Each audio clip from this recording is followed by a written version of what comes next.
What is up, everybody? Welcome to another Fresh Take. Vicky, how are you? I'm doing good. I can't complain. What's going on? Well, this week's episode of The Mandalorian is entitled The Convert. And this is a very long episode, as you can see by what's next to my name. That episode was long.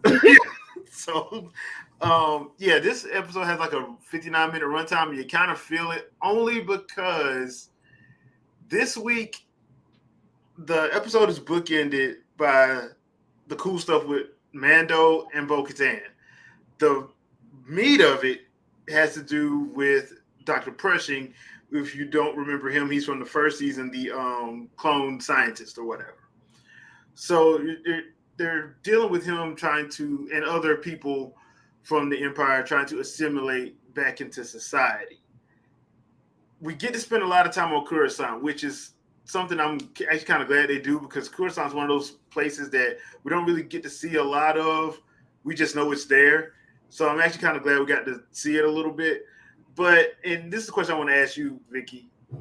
Is it just me, or does like the whole assimilating them back into society sound a whole lot like the Empire and not like normal? It's the New Republic. What you talking about? The New Republic ain't nothing but the old Empire.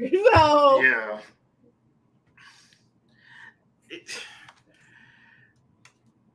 when one group like that falls, another one always rises up to take its place. Yeah, but I didn't think it would be so blatant. This is just blatant. Like, so basically what you have to do is you have this one part of Coruscant that people that was formed of the Empire can live in and go in. You're not supposed to go outside of that perimeter or whatever. Every day you have to go see your HR droid to ask you, are you mad at the Empire? Do you hate your You keep asking co-workers? me these questions. Yes. Yes. Yes to everything. I'm mad. I'm annoyed. I'm over it. Yeah, I was over it the second time he had to go do it. I'm like, bro, what the like? Nobody saw this in the Republic and said, you know what, this is probably a bad idea. Nobody said that. So you get to see Dr. Pershing, and he's trying his best to do the right thing, or quote unquote the right thing. But once again, he is a scientist, so he's thinking, hey, I can help, but I still need my old research, my old equipment. Even though I was working for some crazy people, I can still do good. And right from the get-go, he gets manipulated. And did you see that coming? Listen, ain't nothing ever been good about that chick. All right. Yeah. Ain't nothing. I was like, soon as you saw that it was her, I was like, ain't nothing good gonna come of you being around her. I didn't realize I didn't realize how bad it was going to be, Yeah. but I'm like, It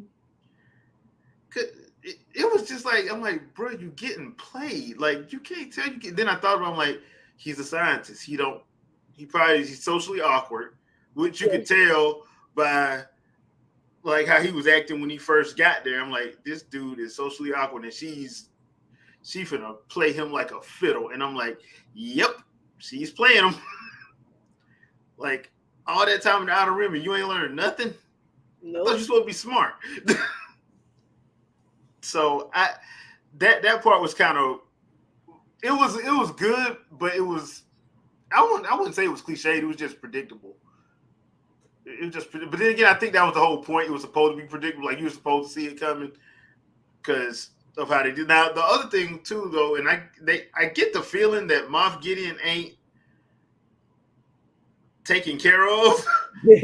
Oh no, you know he ain't dead. He ain't dead. Cat Daddy is always smooth grooving somewhere else. He will be all right. Yeah, so because we don't know the other thing about the first beginning of the episode, I didn't really put two and two together. They're getting chased by this warlord. The warlord has TIE fighters. The warlord knew exactly where they were. I'm like, I'm like, that's interesting. I'm like, only one person I know of that could do. Oh my God, it's Moff Gideon. Like the way it was done, because at first I was like, okay, maybe some pirates stole some old Empire because they're trying to break down all the Empire equipment. So I'm like, maybe some pirates stole some old Empire equipment. Then I'm like, nah, this is too focused. This is too. They flying in formation and everything. I'm like, did Moff Gideon escape? That's what happened when I started thinking back about it. You say escape. I said recommissioned to do other things. Okay, that's all that is. Like, we don't need you to do that stuff that you was doing before, but instead we need you to do this. That's all that is. Yeah. But like I said, what did you think about the bulk of the episode being the whole Coruscant stuff, though? It was.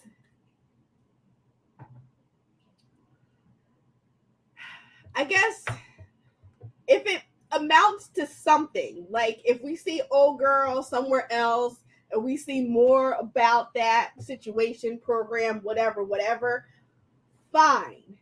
But if they just leave that at that, so we know that that's what they was doing over on in the New Republic side and all that type of stuff, I'm annoyed because then it just felt like it was just a filler crap. Like I didn't really care about those characters unless it serves a purpose in a future episode. Now, if it don't serve no purpose during this whole season and we don't touch upon it again until next season, I'm mad. Gotcha. So I'm gonna sit and I'm gonna wait because, like, it's a good setup for future stuff if they do it. But if it's just there, so you'd be like, oh, well, I guess you guys want to know what happened to those characters? No, we don't. Yeah, we really don't care. We really don't care. Like we knew that chick is sadistic and evil, so like whatever. Yeah. So it's just like, ugh.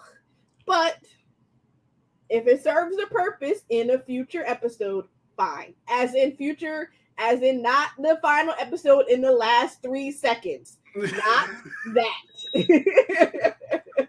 Because they ain't good for doing that. Don't do that. Don't have old girl standing in the corner staring off at at Mando and he don't know. Don't do that. Yeah, don't do that. Yeah. Because good for that. Don't do that. It did feel like a filler episode, especially like when they just bookended the cool stuff that we wanted to see. Because like the cool stuff happens in the first 10 minutes and the last 5 minutes. It's a 59-minute episode. Yeah. So, and another thing, do you think Bo-Katan was right in not telling Mando what was down there? Yeah, because if he ain't see it, you know what? Maybe I didn't see it. I'm not going to talk about that. You looked right at it. It looked at you. When they said it's living waters, it is literally something living in them waters. Yeah. Like that name came from something. You just did not realize that there was a creature under there that whole time. Yeah, the living waters are literally living. Because basically, when she went down there, it was still a platform, so she just had to go down there and then walk back out. Yeah. You didn't realize that platform, when you move it, there's something living in them waters. Yeah. So I wonder if that's going to come back into play at some point. That giant. Oh yeah, for sure. Thing. So I think it's interesting that the cult actually took her in, especially after what they said, because they called her clan the Fallen Clan or whatever. And I was sitting there thinking, because it ties back into the Clone Wars. I think it's season 5 or 6 where the whole thing with Mandalorian happened. Mm-hmm. And I'm wondering if that's what the armorer was referring to as far as her Fallen Clan or whatever. But it's going to be interesting going forward because I think she bathed in the living water. So I mean, bathed or swam. It don't matter. Did she get in the water over her head? Yes, she did. Well, then she bathed in the living waters. It'd be funny if like the like when Mando took the vial of water, if like that was like the creatures throw up. That's why Like it that turned. creature just been peeing in there, and Yeah, that's what y'all really swimming in. yeah. It's That's like why y'all become all iridescent and stuff. because that's what when she poured it out, when the armor poured it out, it had that little fluorescent glow to it. I'm like, That ain't nothing but pee. I was like, And I thought about that too. I was like, what if the water ain't actually water? yeah, like what if that's and he was out there trying to tell him, hey, don't take that, don't take. Like, that's why you don't actually go in over your head. Because Yeah, you're just supposed to go chest high. That's it, just chest high. Yep. But yeah, I this episode is kind of up and down for me because I like the beginning and the end. I just don't. I think the middle was drug out too much. I think it was drug out too much. I get if they're trying to say, okay, look, everything with the Republic ain't on the up and up. Yep. And I'm thinking they're probably trying to tie this back into that trilogy that they did with the whole First Order and stuff, seeing as how this could be how the First Order started, since Mandalorian happens right after Return of the Jedi, like 5 years after Return of the Jedi. This could be setting up for the beginnings of that whole 30-year thing before the First Order takes their place or whatever. So I get they're trying to tie that in, but I'm just like, this episode was a little too long to be doing that. Because it felt dry. At first it was all right, but like by the second time he had to go in with his HR droid, I was like, dude, speed this up. Yeah, speed this up. I'm like, so anyway, I started doing other stuff. Yeah. I'm like, hey man, speed this. Can we get back to Bo-Katan, please? Speed this up. So yeah, it's gonna be interesting. I hope Giancarlo Esposito come back because I did like Moff Gideon, and to be real, dude is Giancarlo Esposito is one of my favorite actors. Dude is just smooth for no reason. So I actually kind of like his character. So here's hoping that he comes back. Hope it like you. I hope that this goes somewhere, because if it don't, it's.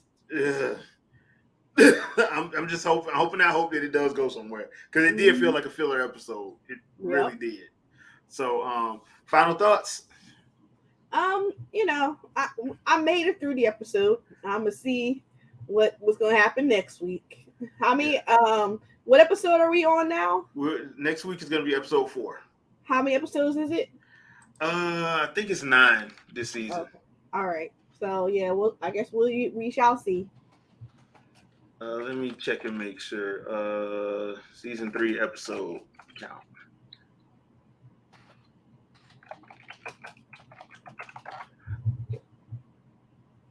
It's 8 episodes. My bad. 8 episodes. Okay, so we're halfway through. Yeah, we're at the mid-season. Mid-season next. This coming Wednesday. All right. Well, I guess we shall see. Yeah, this is going to be interesting. This is really going to be interesting. So, because I think after this is Ahsoka, I think it's supposed to be there. It's supposed to be coming after this one. Okay.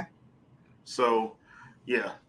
So here's hoping, but I have been enjoying it so far. This episode was just like, okay, you bookended it with stuff that I like, but that middle was just, you could have cut like 10, 15 minutes out of it. Exactly. You could have cut that a little bit.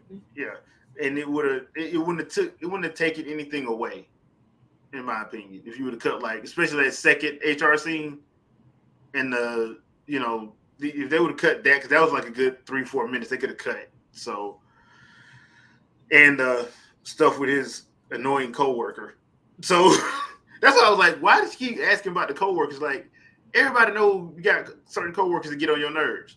Mm-hmm. Like, that's not saying they're gonna turn into the empire, go back and turn to the empire. It's just everybody can say they have at least one coworker that when they come around, you're like, oh god damn it. Exactly. So, like, yeah. So I mean, that was just a little much for me, but hey, it is what it is. Leave a comment. Let us know what you guys think about the episode. What did you like? Did you think it was too long? Leave a comment. Let us know. We'll get back to you. Anything you want to pimp out, Vicky? As always, come by Fangirl Review on Twitch and YouTube. Check out BIPOC Streamer Awards as well on Twitch and YouTube. And that's about it. All right, and don't forget Winging It Podcast tonight, 7 p.m. Eastern Standard Time. Also, don't forget to go by and you can still vote for Nominate. for the BIPOC Scream Award. So Yes. don't forget to do that. You got until the 30th, right? 31st. I think there's 31 okay. days this month. 31st. Yeah. So you got until 31st to get your votes in. So please do that over on the BIPOC Stream Awards website. So I will tell you that, guys, that again tonight at 7 p.m. We're going to make sure that we keep this rolling. So Exactly. thank you, guys. See us next Sunday at 11 a.m. Eastern Standard Time for episode 4. And we will see you then. Peace out, peoples. Bye.